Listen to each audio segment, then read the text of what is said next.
Hello po, no? Di ba sabi ko, gagawa ako ng sulat para sa DepEd Secretary, no? Kay DepEd Secretary Sani Angara para dun sa 7 years o 10 years loan extension. Kasi malaki ang may tutulong. Naniniwala tayo na malaki ang may tutulong ni DepEd Secretary Sani Angara.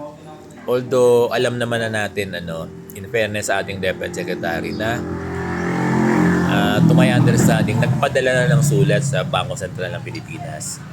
Kaya lang, kahilingan ng mga guro na gumawa tayo ng separate na letter for Secretary Sani Angara para dito sa 7 years o 10 years loan extension. Ngayon, isasabay na rin natin yung sulat. Oo. Kasi naniniwala ako na yung sabihin tayo naman ang may control, policy naman ng DepEd tsaka DBM na yung mga benepisyo ng guro, di ba? Yung mga year-end bonus, eto papasok clothing, PBB, SRI, di ba? Not the salary, di ba? Ay through ADA, auto debit arrangement. Ang ibig sabihin, papasok sa ATM.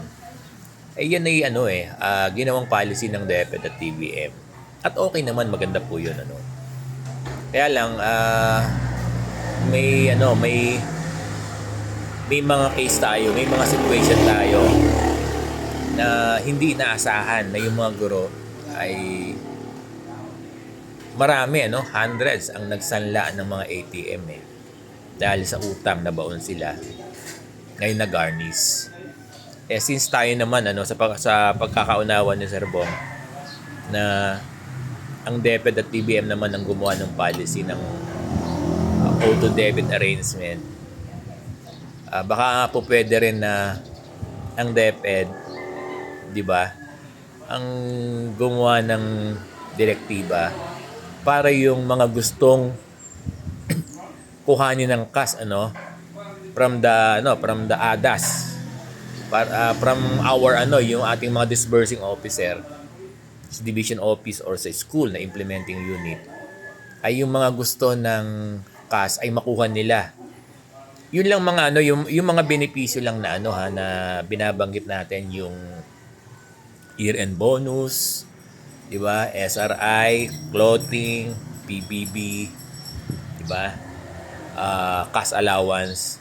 Tapos ang maiiwan na lang sa kanila para doon sa pambayad doon sa utang nila ay yung salary.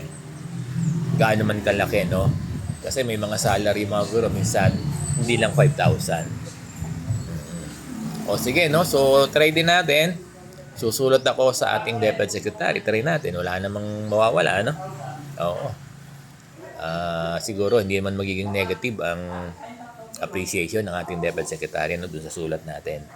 Sige, susulat tayo ng para sa 7 years o 10 years loan extension at susulat din ako para doon sa mga garnish na ATM na mga guro,